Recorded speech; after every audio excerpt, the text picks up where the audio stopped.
Our next sponsor, Infinite Search Solutions, is Northeast Ohio's premier recruiting and placement service. They make it easy, fast, and simple to find the right people to help you build the perfect team. I personally know Matt Burns and his team. They will find you the candidates you need. Call them today at 440-249-0485 or visit them on the web at www.in-finite, that's FINITE.com. Matt Burns, thank you so much. We love you, Infinite Search Solutions.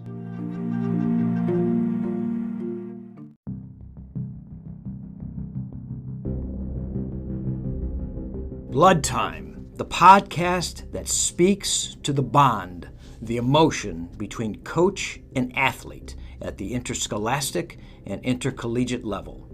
Each interview, each segment will reveal that bond and what was learned, how they were transformed, and what each athlete took to the world at large from that transformation. These stories will warm your heart and astound you altogether. Submitted for your approval. Now it is Blood Time. Hey guys, this is Coach Cimarroni for Blood Time. I want to thank my last guest, Andrew Vogel, the new head coach at Hiram College. He's got a lot he's facing, bringing a program back from literally like the Phoenix from the ashes of 1987 was the last time they had a wrestling team at Hiram College, but a great D3 program being reinvigorated through this crazy time of COVID. So hopefully he can get a good team for the first year and bring that program back. That's what we're all about, is bringing programs back. Today I have in my studio and on the phone wrestling royalty. Absolutely. I am so excited to have these two brothers in. I've got Tom Milkovich from the famed and storied Milkovich and Maple Heights wrestling family. Tom, welcome. Yeah, thank you. Absolutely. And on the phone, I have his baby brother, Pat Milkovich. Pat, welcome. Yeah, thanks a lot, Pete. Great to have you guys in. So what I want to talk about is an incredible run that the Maple Heights program had, and then, of course, how you then went on to do some incredible things, actually record-breaking things that took a long time to break at Michigan State, the home of the Spartans. So you went from a Mustang to a Spartan. But Blood Time is about the connection between the coach, and you had the ultimate coach, your father. So I'm going to turn it over to Tom first and talk a little bit about that relationship, because that's what Blood Time's about the unbelievable Mike Sr. Well, he's the guy that made it all happen, and his biggest gift was the fact that he knew how to work the psychology of sport. And of course, we knew our wrestling, and he had a style that we followed. Our style was we take you down and we escape, and we don't give you a 2-point move. Okay. And if you can do that on all your matches, just avoid giving 2-point moves for takedowns, reversals, or pinning combinations, whatever, then you could always win a match no matter who you were. We were in super condition. Right. But my father really had the key, and it was the mental part of the game. And is so much a key with all sports, actually. Sure. Yeah. Well, he seemed to also connect with that whole community, though, too. I mean, wasn't he just like he just was it seemed like he really gave of himself as well. Without a question. I mean, he did so many acts of kindness in our community for people. Mm-hmm. We had a heavyweight one time, and my father asked him, "Hey, you know, why doesn't your mom or pop come to the wrestling matches?" He says, "Well, Coach, my father is a cripple, and it's too hard for him to get up and down the steps of the house." Wow. Well, unbeknown to anybody, he showed up with the assistant coaches there the next week, and they built a ramp so this guy could get his wheelchair down the ramp to go see his father. Right. And the first time he saw his son wrestle, he was literally in tears. And it's things like this that my father did that separated him from most individuals in the coaching field. He's just one of those type of people. Yeah, and that's really what this is about. And how did that affect that kid? Who knows, right? And who he affected. It's just amazing. To this day, that kid reveres my father as godlike. Sure, absolutely. Although my father passed away, yes, Joe Hanslechek was his name, and he just absolutely loved my father. Oh, and I saw you at the funeral. I stopped in, and you were very gracious. And I heard Jamie, your nephew, did an unbelievable job eulogizing your dad. I couldn't talk, but he could talk at that funeral. And I heard he was really elegant. He was awesome. He is. He's an incredible guy too. Yeah. Continuing the Milkovich legacy at Maple right now in a very different world. Right. A very different world. Right. But also too, he also had a style, and I remember you guys had this incredible fireman's. Yes. Right. Sure. And barrel roll. And the barrel roll, right? Right. And you also guys were, you were like Iowa before Iowa. You just would go, and just exhaust your opponents. And you had some unbelievable opponents. Clarence Eckert, wasn't he at Euclid? And you had the Garfield Heights coach, and you had Mattavina at Cleveland Heights. You had some incredible storied programs. Even the Greater Cleveland Conference you couldn't get a better conference in the United States than just the Greater Cleveland Conference at the time. But Pat will attest to this too. My father went after the best competition he could get. Sure. He would pull teams from out of state. Okay. Detroit Central Catholic he brought a great team in from Pennsylvania. If they were great, my father put them on a schedule, and that was something else unique about my dad. He never dodged competition. He wanted the best competition there was. Sure. And he geared us up for it. And he set the stage for others. So without a question, Ed's is doing that.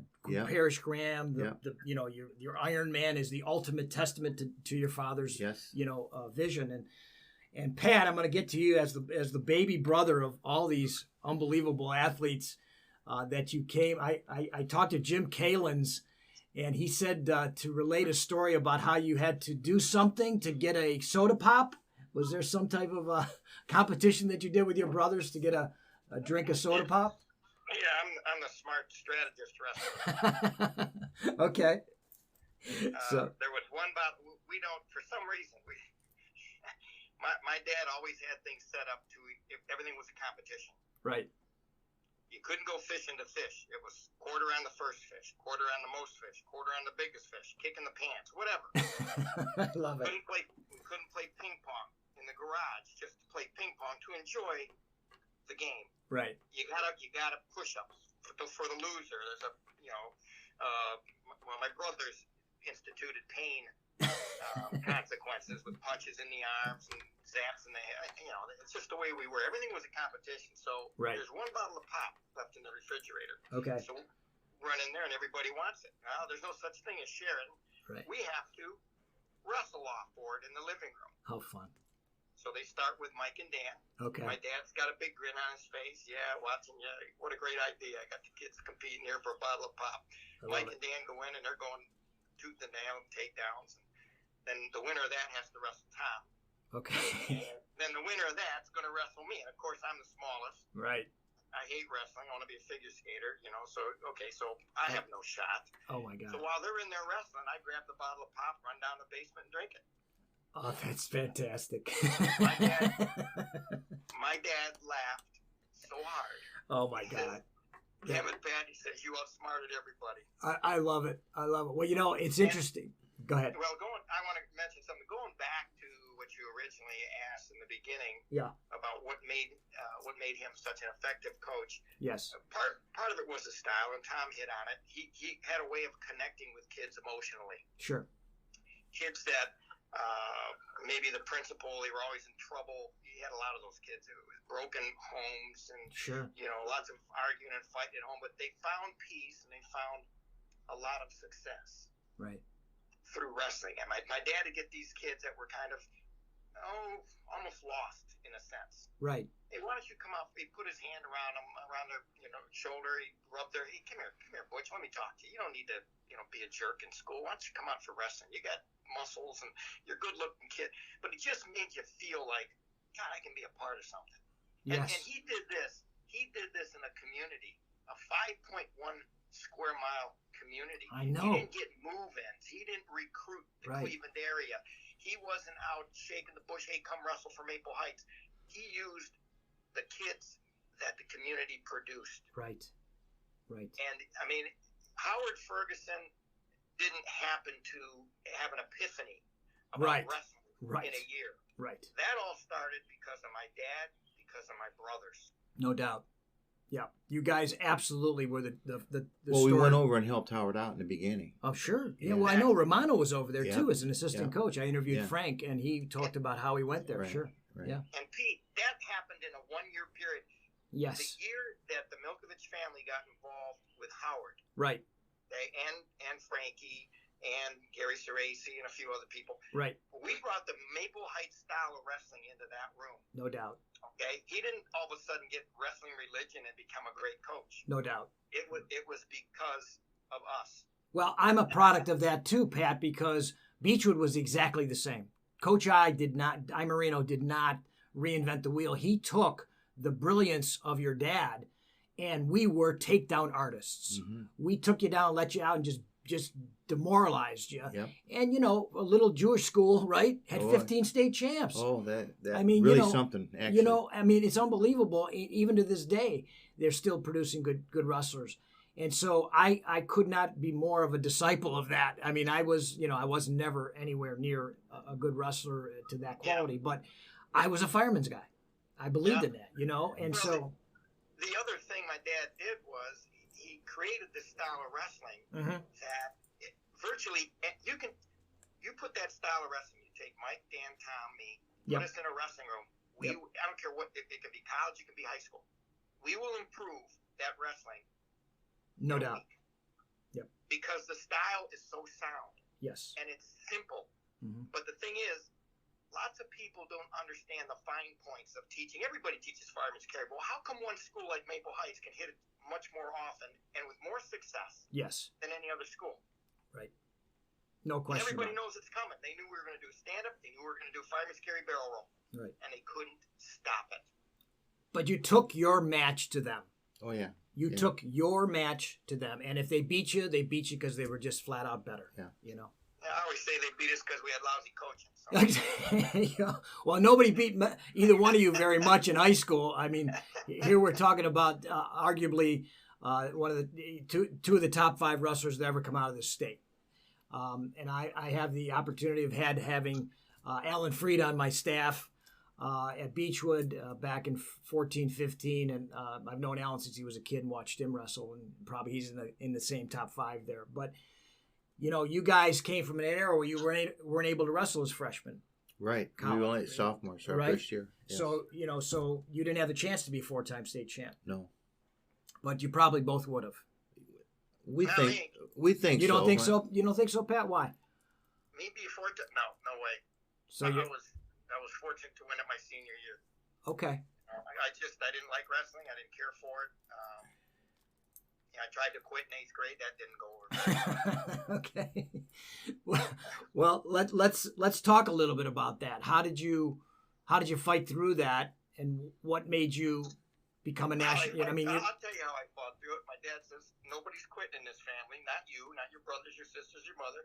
Sure. Damn it, you're going to wrestle whether you like it or not. Okay. So I wrestled because that was the only option I had, and I didn't like it. Well, but at the same time, while I'm swinging on the ropes as a little kid, while I'm brooding about having to do something I really don't want to do, I was listening. I was listening when he said, on bottom. Okay. You got to hit a stand-up. You can't get broken down. Don't get your wrist tied up. Right. On top, you got to catch ankles. Right. Break a guy down, get his wrist. On your feet, work the head, bang it. Yep. Work on your set. I listened to all those things, even though and I wanted to be like my brothers, since that's all I had. Sure. To do, I was only going to wrestle. Yep. But I wanted to be like them. See, my father had a plan for the 4 boys, in the family, because he wanted us all to get a college education, but yet he was a teacher, a school teacher, and supporting 6 kids. Right. Living in Maple Heights, which is certainly a blue-collar community. Yep. And we just didn't have the money to send 6 kids to college. So he said, you're all going to be good wrestlers. Yeah. And therefore, we're going to get scholarships to go to college. Gotcha. And, you know, Pete, that's exactly what happened. All 4 of us went to school on full rides. Right. You know? Well, I didn't at first, Pete. I walked on at Michigan State and got a scholarship after that, after I won the NCAAs. I was going to get to that, Pat. Yeah. Pat originally came up to Michigan State as a walk-on. Right. And I told Pat, I said, Pat, don't worry, we'll have you on scholarship by mid. Yeah. And Pat wrestled some great matches in the early part of his Sure. career. As a freshman, he knocked off Mark Mastery, who was second in the nation in the Midlands tournament, in one of the greatest matches I ever witnessed in my life as a freshman. Wow. And so after that, you know, we just went to Grady. I sort of told Grady, I said, Grady, we got to pull Pat out of school. He said, well, what for? Yeah. I said, well, he's not on any scholarship. My father can't afford to put him through school. Right. Next thing you know, Pat, he said, don't worry about it. We'll get you a scholarship. And he was on full ride. And rightfully so. I mean, one of the best wrestlers ever to come out. Well, I mean, I do believe that you're the youngest national champion of all time, right, Pat? Yeah, but who cares? Well, you know, I mean, you know. Here's what I hear all the time. You go to the NCAAs, I get the magazines and all that. Right. This guy was a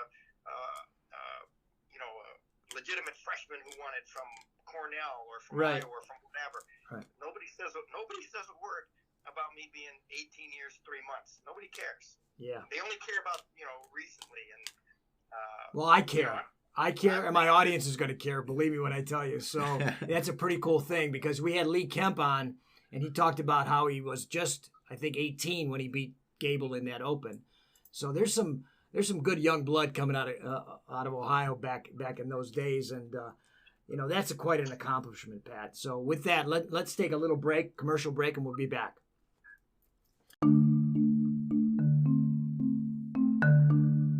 Men, are you looking for that great suit or sports outfit made out of the finest fabrics and made to measure tailoring? J&A Custom Clothing, Tailoring, and Alteration will come to your home or office and give you that fashion statement that you'll be known for. Call J&A Custom Clothing and the owner, Joseph Alberstadt, at 216-513-6165. That's J&A Custom Clothing. 216-513-6165. Want to thank Serve Pro of Beechwood, our newest sponsor, and Jack Coslin, the owner. They serve all of Northeast Ohio, not just Beechwood. They specialize in disaster cleanup that leaves your home or office like new, like it never happened. Flood and water damage, fire, mold, and they say even blood and guts. Not just any Serve Pro. Seek out Serve Pro of Beechwood. That's Serve Pro Beechwood, Shaker Heights, ClevelandHeights.com, 216-464-4498. Operated by a former All-State wrestler from Beechwood. We love Serve Pro of Beechwood.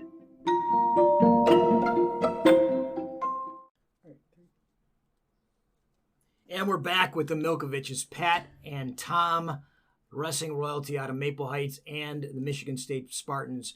We talked about Pat winning his first NCAA title at 18 years, 3 months old. The same year his brother Tom won it at 142. So it was the first time brothers had won it in the same year ever in the NCAA that were not twins, but also just brothers. That had to be something special for the Milkovich family, Tom. It was wonderful, and I most recently this past year I was lucky enough to be inducted into the Michigan State Athletic Hall of Fame. Yes. And the reporter asked me, what was your proudest moment there? Right. And without a hesitation, my proudest moment was watching my little brother win a national title. Yes. 2 weight classes before I had to go on. That's cool. Because he was only 17, just turning 18 years of age. And crazy. And, you know, we had worked for that that year, Pat and I. We drilled together. Sure. And we ran together. Together. Friday nights, Saturday nights, when the rest of the campus is out partying, we're running, we're working out, we're drilling. And that's what, you know, I don't mean to get off subject. Sorry to cut you off. No, Pat. That's what this is all about. People don't understand a lot. I hear kids all the time, well, I want to be a state champion. I want to be a national champion. Do you have any idea what you need to do? It's insane. Well, yeah, you got to work hard. It's more than working hard. You have to do stuff that other people aren't willing to do. Right. Right. And it's a holistic thing. It's eating, it's sleep, it's mindfulness. It's all that, right? It's all that, but it's also the drinking and the partying. And right. For a lot of kids in high school and in college. Yep. The only thing that changes for them when season starts is now they have to go to practice. They don't give up any drinking. They don't give up smoking, getting high. They don't get up at 6 o'clock to go run. They aren't in bed at 10. Right. Right. Yeah, we talk about that every day in practice at both Beechwood and Chagrin Falls, and we were committed to that. And as a coach, I'm committed to that as well. Well, training right and doing the right things has meaning to it, Pete. You know, it just does. You gain a confidence in yourself because you've done the right things and the hard work above and beyond the other people. Right. That when you step out for any sports or in life, you're able to compete at the highest level you can because you've done the right things. It sticks in your brain. It sticks in your head. Right. You know, it's your foundation. Yes, your foundation. It's your foundation. Well, you guys are. The thing is, Pete, you're ready. Yes. When I won it my freshman year, I didn't know how the national tournament was going to turn out. Right. But I'm ready. I am ready because I'm doing everything right. My timing was perfect. My stamina was perfect. My setups were perfect. Action reaction was perfect. I wouldn't have. Your brother was perfect. My brother was. Well, I'll tell you what. Without Tom, without Conrad Callender, without Jimmy Bissell, without Lonnie Hicks, I don't win a national championship. Right. Right. Yeah, you've got to get that. You've got to get that push in the room. You've got to get that. Feeling uncomfortable and just pushing yourself and just one more minute to go. It's like that's the thing about wrestling, right? I can't go one more minute, and then you do it, and then you do another more minute. You know what I mean? It's crazy. Something. In practice, Tom and I would be wrestling, and Grady'd say, our head coach would say, "This is when the buzzer goes off. We're to take a 3-minute break." We were so mad at each other, so pissed. We're slugging each other in the head, and we're wrestling right through the break. Sure. I can't tell you how, and the whole room would sit around and watch. Yep. And Grady'd say, "Okay, time break. We aren't breaking. We aren't breaking until somebody scores." Right. Right. No, that's just beautiful. And the proof is in the pudding. When you hear the accolades and the accomplishments that you guys had at Michigan State. I mean, Tom, 4-time Big Ten champion, never lost a Big Ten dual meet. I know, as a record, it stood for 40-some years. Well, yeah, I mean, with the last guy, the next guy to do it was David Taylor, followed by Ed Ruth, right? At the storied Penn State. Yeah. Crazy. Pete, not only did he not lose a Big Ten meet, he didn't lose to an opposing Big Ten wrestler in anything, whether it was the Midlands, whether it was NCAAs, whether it was Drew meet. He didn't ever get beat by any opposing wrestler from a Big Ten school in anything. That's the term dominant that's the definition of it. And then you win your 4th with a broken collarbone beginning of the year, right? The day before the Big Ten tournament. Oh my God. That's just crazy. It was a horrible story. I was sitting in practice. Practice had ended. Yeah. And I was sitting there. Do we have time for this? Sure. Okay. Yeah. Oh, no. We're going to listen. And I'm thinking to myself, wow, 4 years went real fast at Michigan State. And I'm sitting there in the practice room by myself. All the kids had left. Yeah. And our 158-pounder, Pat knows him. His name was Rick Green. Yeah. He comes running in the room. He hadn't even showed up at practice. He was late. Yeah. And he's out of breath, and he looks at me and says, Tom, will you wrestle with me? I'm like way overweight. I'll never make weight tomorrow unless you wrestle with me. And I said to him, Green, I'm done. I'm on weight. I'm underweight, actually. I'm going to go home and have a nice meal. Right. That's that. Right. And he's begging me. Yeah. So I sort of got mad. I said, all right. Yeah. Gosh dang it. Yeah. I put my wrestling shoes on. I said, we're going 3 takedowns. That's it, Green. 3 takedowns. That's it. Wow. And so I hit him with the fastest cross single leg. Yeah. And I picked it up in the air, and I went to kick his back leg out. And I don't know, we were in sweat or something. We both went up in the air, and he came down right on my shoulder and broke my collarbone. Terrible. So I go to the health center, Yeah. and our doctor, Doc Feurig at the time, says, Tom, I'm afraid your wrestling career is over. You can't wrestle with a broken collarbone. Yeah. And I said, Doc, you don't understand. I'm going for a Big Ten championship, the 4th, tomorrow. Yeah. I've got to go. Just tell me how I can tape this thing up and go. Right. And then after that, a week after that, I'm going to try to win another national title. Yes. So, and anyway, great. we taped it up, and he gave me some real good morphine pills.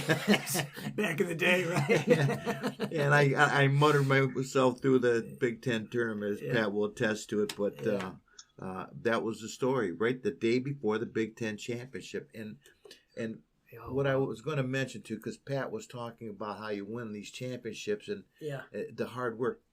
But there's also luck involved. Of course. You got to have some luck. Yes, absolutely. Absolutely. You get the right draws. You're healthy for the big tournaments when the big competition comes. Health. Yes. Is so huge. Oh, yeah. Oh, without a question. Within the tournament. Without itself, a question. Absolutely. It's hard to wrestle with a broken collarbone. No question about it. And you know what?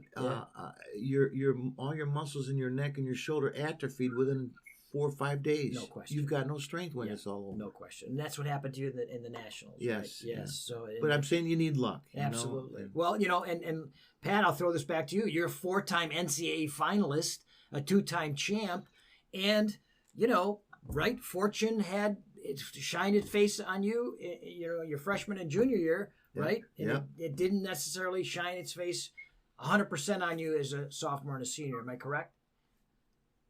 Junior, senior. I'm sorry, freshman, junior. Sophomore win, junior, senior. My bad. I got those dates. I'm sorry. And but you know what? I look at my career and I look at where I was projected in terms of future success. Yes. Not even on the map. Right. To be a 4-time finalist, not too bad. I had some luck. Yes. Tom says I had luck. I had luck. Freshman year, the number 1 seed, Sheriff Fajita from Oklahoma State dislocates his shoulder first round. Yep. Well, but there were a lot of 4th and 5th year seniors in my weight class. Sure. That were angling to win. Sure. Right there. But the thing was, as I told you earlier, I was ready. Yes. And I don't know. I would have met Fajita in the semis. He beat me 6-3 in a dual meet, and the coach came up from Oklahoma State, Tommy Chesbrough, after the match, and he says, "Son, I want to tell you something." Yeah. He says, "That's the closest match Fajita's had in 2 years." He says, "You keep wrestling like that, you're going to do pretty good at the NCAAs." Yeah, you never know. You could have taken him out. Absolutely. Well, I don't know. Maybe not, but I'm just saying. Right. I was freaking ready. Yes. Well, the thing is, Pat lost those junior and senior years, but there were overtime matches, one point matches. Right. They could have gone either way. Right. The 6 losses I had in my lifetime, all 6 matches could have gone either way. They're just 1-point matches. Right. I mean, it's conceivable with any luck at all. I never lose a match, or Pat never loses a match, and that's how close. Well, those it is. overtime referees' decisions. Well, it is. I mean, we had Lee Kemp in, right? That's right. He lost his freshman year. That's right. Yeah. Overtime. I mean, in today's rules, he's a 4-time NCAA champion, and maybe same thing with Pat. That's right. Depending upon the rules, change, and that's I never like that arbitrary viewpoint to give it into the referee's hands. In all honesty, I think my senior, I just flat out got beat. I was up 3-1, and losing 7-4. Okay. And that's the worst. That's the worst I've ever been beat is by 3 points. Yes. I got pinned one time in my life. I threw a lousy Granby roll my freshman year in the Midlands against a guy named Billy Davids from Michigan. Okay. And he just held me there. And my dad used to tell me in high school, he'd say, "Damn it, I'm going to tell you something. You don't understand that technique well enough." Because I used to hit it in high school once in a while. Right. And he said, "You're going to get someone in college is going to stick you with that thing." And by God, I got stuck. I cried for 2 weeks. I'm sure. I mean, that had to be a very traumatic time. And it's sad because, Pat, I see kids getting pinned left and right in our sport now, and there's no shame to it. And I don't know how on God's green earth we got to that. Oh, I know. It's terrible. I mean, pinning, you would rather, oh my God, you'd rather die than get pinned. Yep. There's three things that I learned very early in my wrestling career at Maple Heights. Yeah. Okay. One, if there's anything worth having in life, I'm probably not the only guy who wants it. Right. Number one. The second thing is you get limited opportunities to do certain things in your lifetime, and once they're gone, you never get another chance. You get Amen. You get 4 chances in high school to be a state champion. You get 4 chances in college to be a national champion. Amen. Okay, and then everything boils down to habits. Success is a habit. It's not easy. Mm-hmm. And 2 of the easiest things to do in life are to be happy being average or to quit when things get difficult. Yes. Those can be habits too. And I see guys get put on their back and they don't fight like hell to get off. You don't mind it.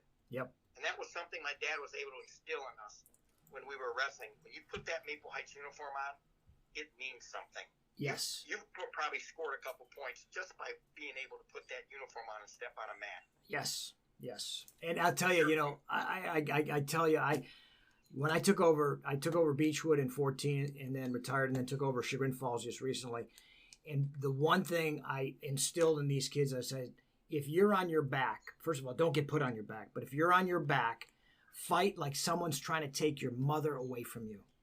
And something clicked with these kids at both schools, and they stopped getting pinned as much. They still get pinned because they're still the kids of this generation. No disrespect to the kids of this generation. I got one sitting to my left. But it's just a different world, and you have to appeal to them because they don't get it. Right. They don't get it. Correct. And that's part of mediocrity, and that's why we're seeing a lot of mediocrity today. But I don't want to go down that rabbit hole because I got two excellent guys here. I want to talk more about after you graduate and do some incredible, both of you do incredible things at the Spartans, under Grady Penninger, under Doug Bluebaugh, Olympic champion and Hall of Fame coaches. You go out into the coaching world at both the high school and Division I level and meet some incredible people. By the way, while you're there, you meet some incredible people like Brad Van Pelt, Joe DeLaMeliere, Steve Garvey, incredible athletes from different sports surrounding you. So you're getting all those types of things hitting you as well. But tell me some of the stories about the coaching that you did and some of the guys that you coached that went on to do some really cool things. Tom, I'll turn it to you first. Well, first of all, the coaching of wrestling is one aspect of it. And I've never really had a problem with winning. My kids always won. It's just a matter of if they were better athletes and so forth, they won bigger titles and so forth and so on. But what I'm most proud of is the fact that my kids went on to be successful in life, in businesses, as lawyers, as doctors, as engineers, and they credit me with a lot of their success for life. And truthfully, Pete, I don't know what I did to make that happen. But it's been said over to me over and over throughout the years, Coach, the reason I'm the CEO, the reason I'm a great engineer or I'm a doctor or a lawyer is because of the things you taught me at North Olmsted or at Auburn University or wherever I was coaching. And so, to me, that's really what this is all about with sports, because you only have a certain amount of time that you're going to be involved in sports. And there's no use you getting nuts or crazy over your sport, because you got to prepare yourself for life, and that's far more important than the time you put in to your sport, okay? Mm-hmm. But the sport will give you everything and take away nothing. And that's what happened to the kids. And for that reason, I'm very proud of what the kids did after they graduated and went on and didn't wrestle for me, how they did in life, because that was important. Did they have successful relationships? Did they have kids? And, the world's a tough place these days. Oof, look at it today. I mean, absolutely. You got factions of people against each other, whether it's religious, whether it's race, and then we throw in COVID-19 and all this stuff. The world's a really, really tough place. And so for that matter, the sports is a tough arena that can prepare you for it. And that's what I did. That's how I tried to approach the game as a coach. I love that. And Pat, I'm assuming that you have similar stories, but I don't want to put words in your mouth. Yeah, it's not so much what wrestling, what you learn in wrestling. It's what wrestling teaches you, and about discipline, about respect, about following rules, about setting high goals, about teamwork. Yep. Okay. Respect for authority. Yes. I mean, those are the types of character traits that all sports should teach you, but wrestling seems to be, it's just a real special arena to bring those out. You were talking before about guys on their back. You can't teach heart, but if you got heart and you got pride, you got that no-quit mentality, it'll come out in a sport like wrestling. Well, it's a very honest sport. You can't hide. So I love that. It reveals character. It reveals it. Absolutely. It reveals character, yes. Absolutely. No, but all the things you learn, if you want to be successful in wrestling, well, by God, there's some things you got to do that, like I said before, that other people may not be willing to do to be where you dream of being. I never dreamed of, I want to make the team at Michigan State, or I just want to qualify for the Nationals. My whole dream from the very moment I knew I was going to college was I want to be an NCAA champion. Yes. That was my goal. Yes. It wasn't to make the team, to have a winning season, or to qualify.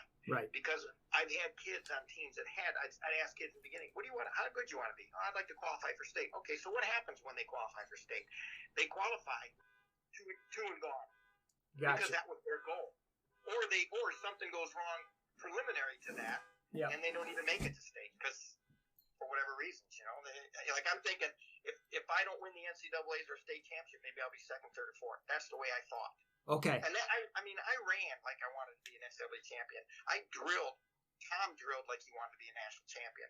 Right. We wrestled in practice every single day like we wanted to be national champions. When we went out to wrestle, even if we had an easy match, and I see people do this all the time, they're giggling, they're screwing around, they're trying to pin a guy in 10 seconds. We wrestled, everybody we wrestled, we looked at as if this is for the national championship. So my strategies, my setups, my techniques are just as if I'm wrestling for the championship. Because when we get to that point of the championship, I'm ready. Yeah, that's the key. And so you went into coaching, and Pat, is there any guy that stands out in your mind that you'd like to share a story with that has gone on to do some incredible things in the world? Well, Jimmy Mason from Parma and St. Ed's. Yes. Jimmy Mason, I'll tell you, what a kid. He did some amazing stuff. He's All-American for us at Michigan State. Right. I want to say twice. Okay. Anyway, he's he looks like Casper the Friendly Ghost, Yes, right? he does. Yes. Like bone white, and Right. then he's got these little skinny arms. And I remember him wrestling a guy named Trezino from Iowa. Stud. Trezino was about 5'3", and just built like a Greek god. Right. And then there's Mason, and the crowd was almost laughing when Mason walked out because he's got no definition. Right. I mean, you can't tell his pecs from his knees. They don't look the same. Yeah, he's fish belly white, right? Yeah, and he's got these little skinny arms. Well, Trezino goes out. He's probably up going third period, but Mason now gets to take top position, and he slaps on his spiral, and he starts walking it around, and Trezino's fighting it, and those big muscles get tired battling after a while. Right.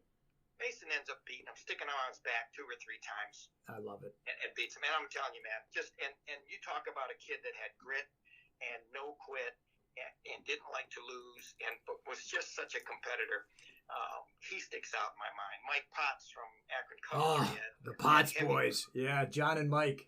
Crazy. What a great kid that was to work with. 2-time All-American for us. Sure. And then you had the Blazek brothers that wrestled for my brother Tom. That team my brother Tom had down in Auburn, those kids that left and went on to other schools, yes, did fabulously. Not because they were away from Tom, but because of the basics and the fundamentals and the teachings that Tom instilled in them, allowed them. Claire Anderson goes on to be NCAA champion. Yep. Come on, man.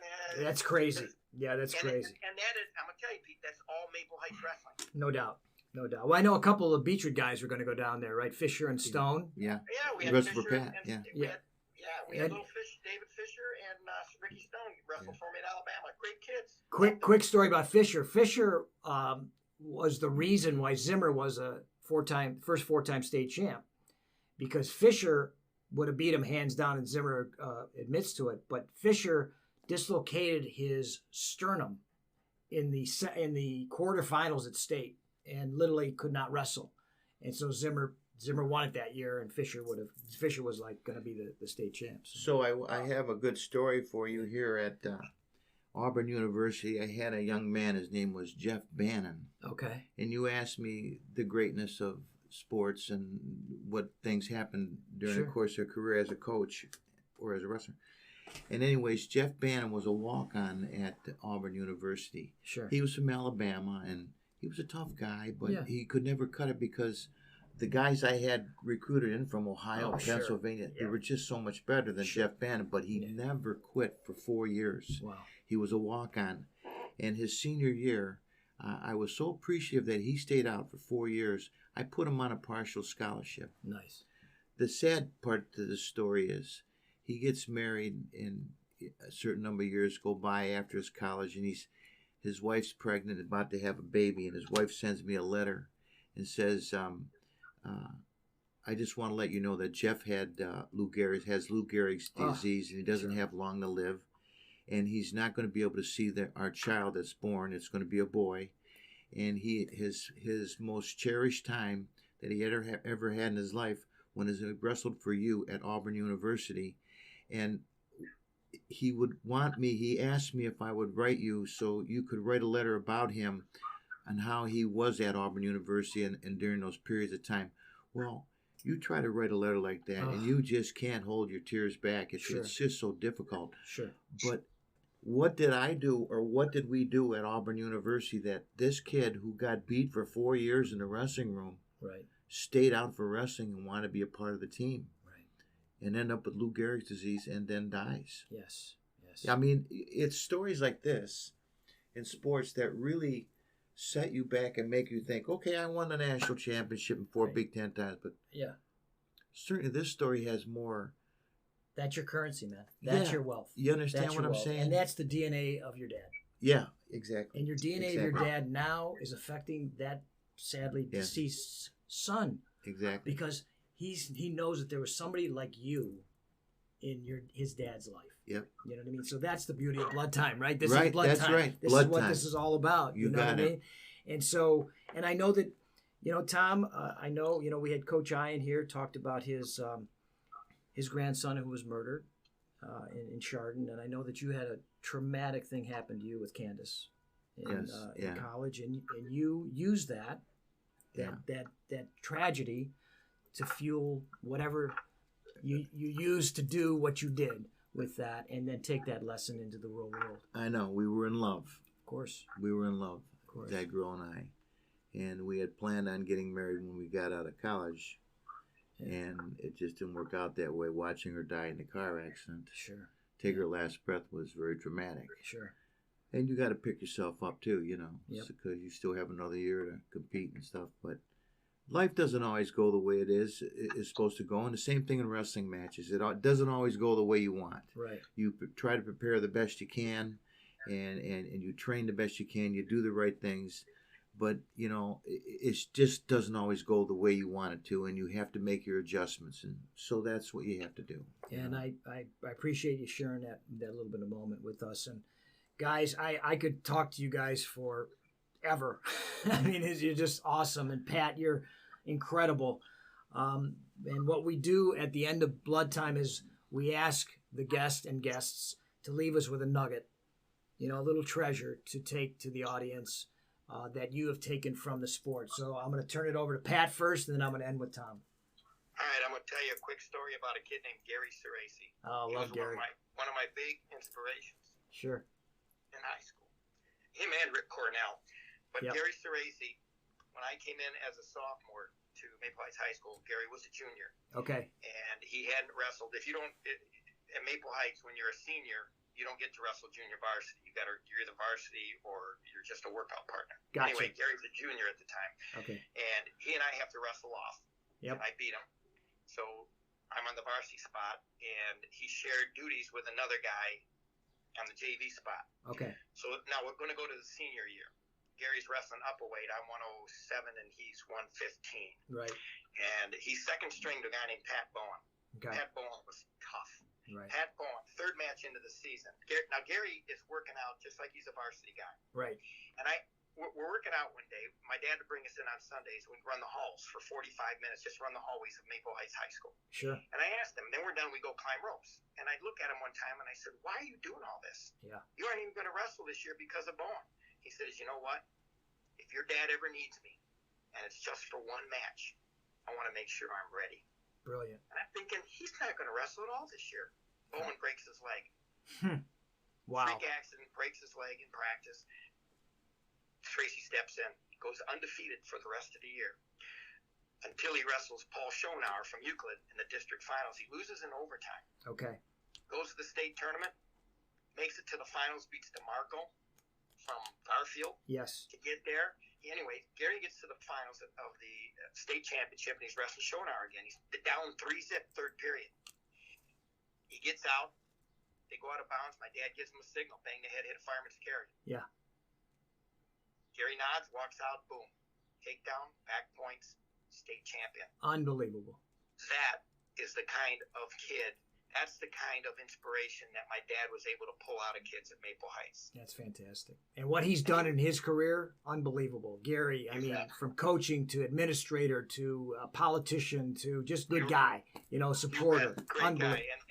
And without Ricky Cornell, yeah, as one of my stablemates in there, yep, I'm not a state champion. Sure. He made me. Yep. And that's the same story I'm hearing from Lee Kemp too. He said my biggest guy was his drill partner at University of Wisconsin, who he used to kick the crap out of. But he says every day he gave me everything. He said he made me that guy. You know what I mean? So it's just incredible. But and if you I got one more quick one about Greg Johnson at Michigan State. Sure.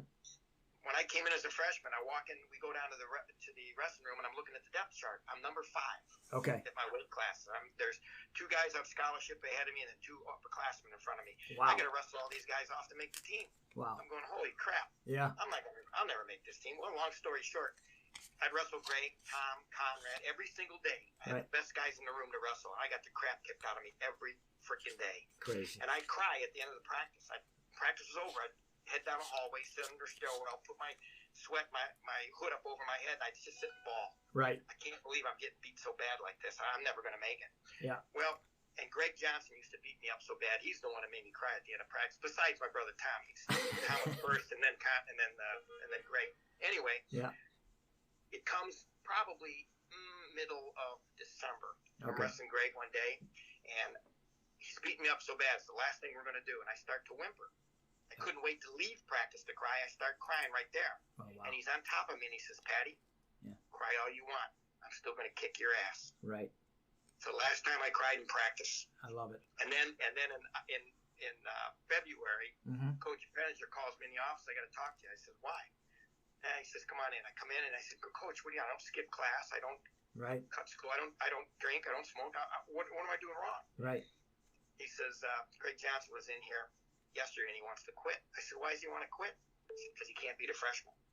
That was a turnaround for me, and then Greg wins, I win, my brother Tommy wins. My brother Tom's match to get to the finals, to beat Lloyd Keiser from Navy was unbelievable. Wow. Yep. Scores a takedown in the last 10 seconds to beat him 3-2. Then he goes out and wrestles Owings. Oh, yeah. Hell of a match. Right. One of the greatest matches I've ever watched. And beats him 8-4, and it's just an unbelievable story. But anyway, those are my tidbits. That is fantastic. Thanks, Pat. And Tom? My tidbit is for the wrestling world in general. Yes. And I'm not going to tell a story about myself or what I saw, but my frustration with the fact that we have so many numbers of kids that come out for biddy programs, and then we lose them by the time they're seniors and they're in the high school area. Right. And the pickings are getting less and less. And you've got to ask yourselves the reason, why is this happening? Okay. And it's been my opinion all along that to wrestle all year long is insanity. Okay? It's just insanity. Have them be a kid. Enjoy the world. When I was their age, Pete, my father, when the wrestling season was over, Pat will tell you, we didn't go and keep wrestling all summer long. Throw the baseball around, football, we whatever. Anything. Yeah. Learn something. Right. We went up to Canada, stayed in the wilderness. We fished, we hunted, we built cottages. Right. We lift heavy rocks. We had all kind of competition. We talked about this all the time. And bring the creative and the mentality of other sports, other activities into our sport. And become that much better. So to tell a kid to wrestle nowadays, you want to tell them to wrestle all year long. It's nuts. And it's cost a lot of money for those parents to take them all around the place and wrestle all year long, okay? Right.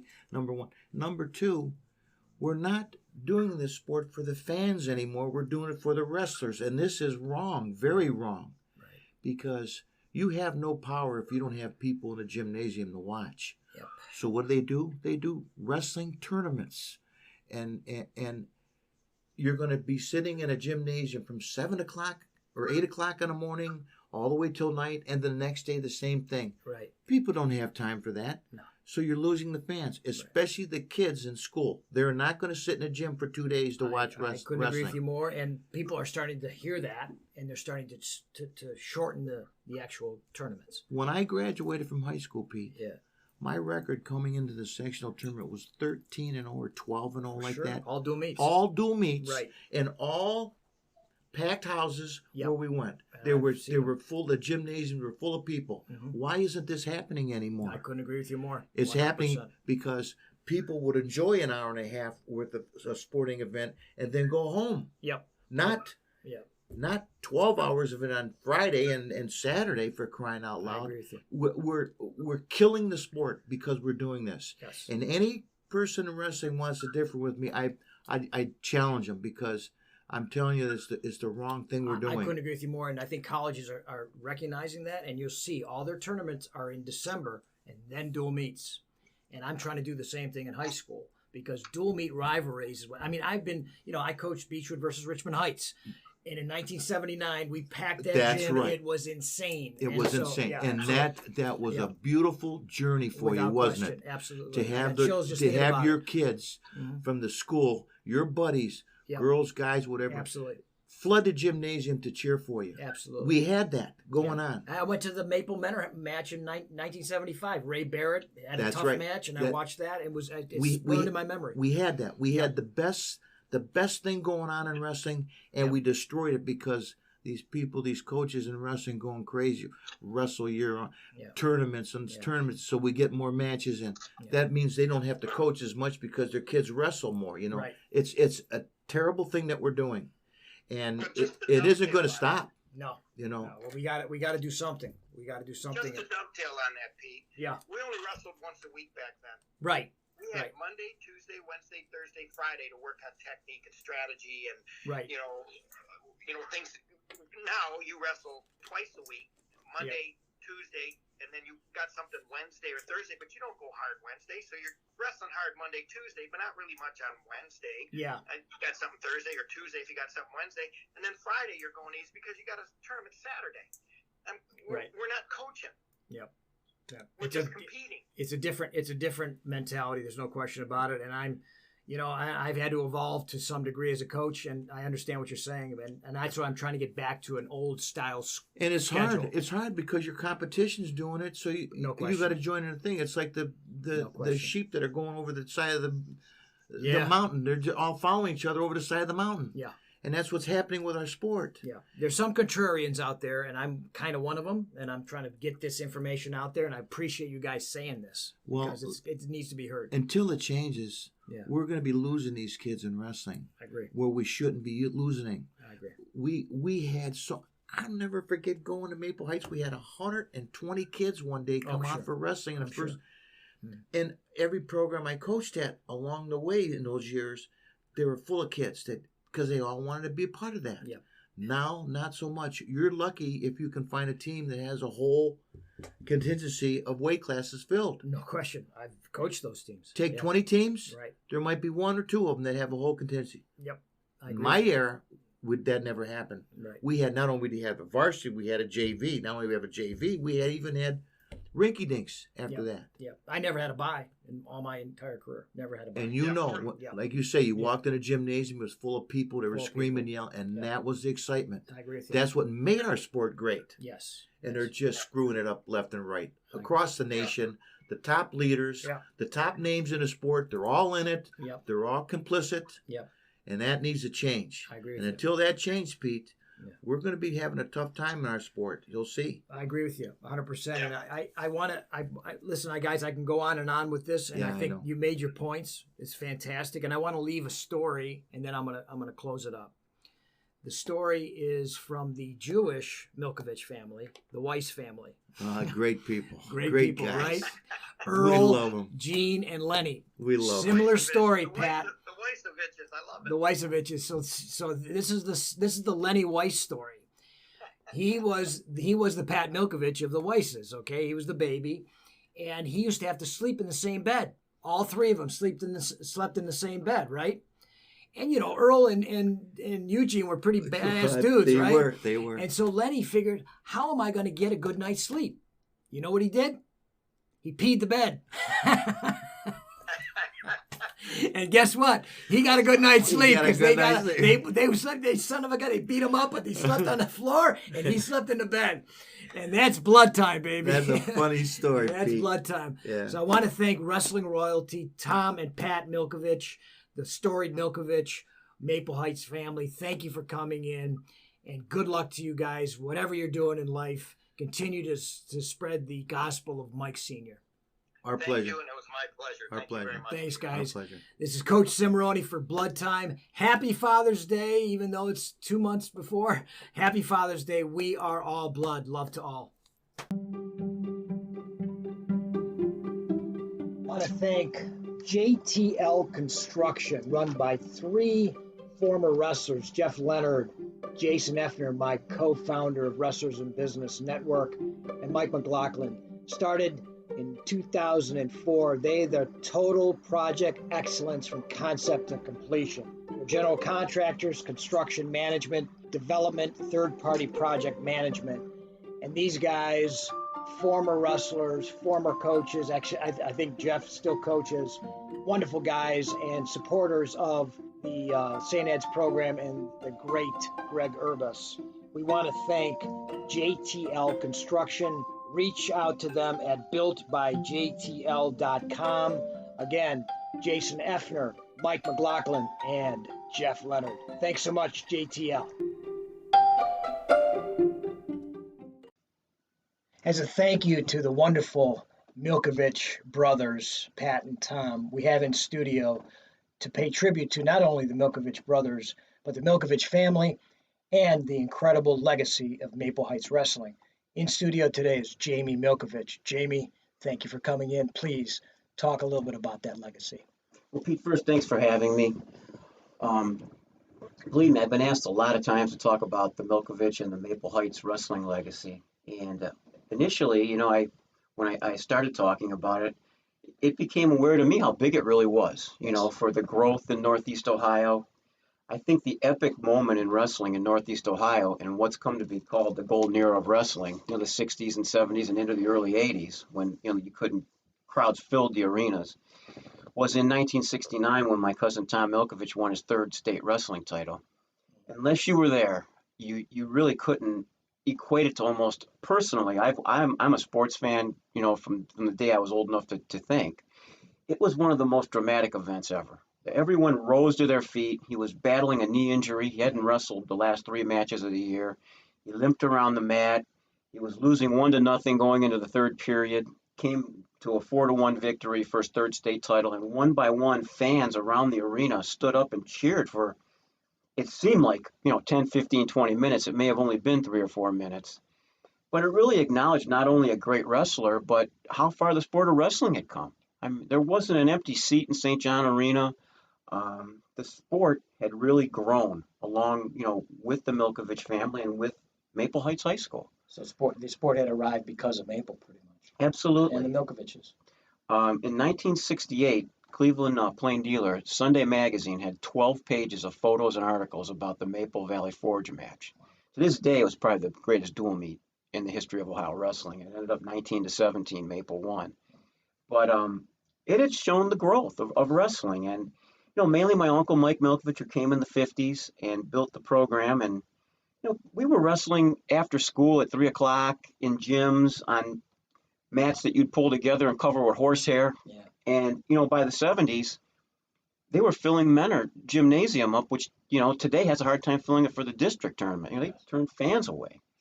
And it had really been a development of the sport. My cousin Pat really developed more in college. And, he was on track to be the first 4-time NCAA champion. Yes. He won his first 2 years. His 3rd year, and when he ended up losing in overtime to John Fritz from Penn State, it was live on Wide World of Sports. It parlayed that great growth in the 72 Olympic team with Gable and Peterson and Wayne Wells. Wrestling was growing in leaps and bounds, and Pat was the next step for that. He'd put it on the center stage. So I don't think you can ever take Pat or Tom Milkovich or the entire Milkovich family, which really has a good sound to it too. Sure. When you think about sports, families give you a warm, cozy feeling. We were a family, the Milkovich family. And with wrestling, how many are families? Blood time. This is what it's all about. Yeah. But it all goes back to my uncle Mike Milkovich and the sacrifices he made and the way he ran at Maple Heights. And everybody wanted to catch us, around. That's what makes people good when they want to try to beat someone. It gives them a target. I'm really happy to be part of it. At Maple Heights High School, I'll be starting my 40th year as head coach this year. Congratulations. Yes, That's it's been a long road. That is fantastic. As a team, we won last year our 800th dual meet going back to the 1948-49 season. Wow. Ohio High School doesn't keep, records of that, but is believed to be the most of any team in the history of Ohio. Sure. I can't imagine anybody else that have more than 800 dual meet wins.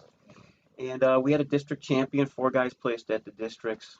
We have 100 kids in youth class from K to 6. Fantastic. And I'm really proud of Maple Heights. The school district named the middle school Milkovich Middle School in honor of our family and my Uncle Mike.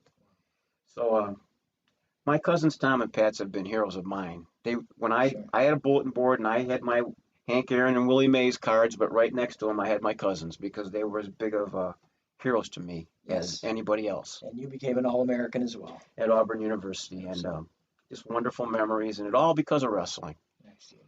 And one thing we've learned with it not being a professional sport, wrestling is an ends to a means. It's not the means itself. We had opportunity to go to some really nice, prestigious universities, and I'll never regret my time with wrestling. Fantastic. And so, could you leave the audience with one thought that is a Milkovich thought?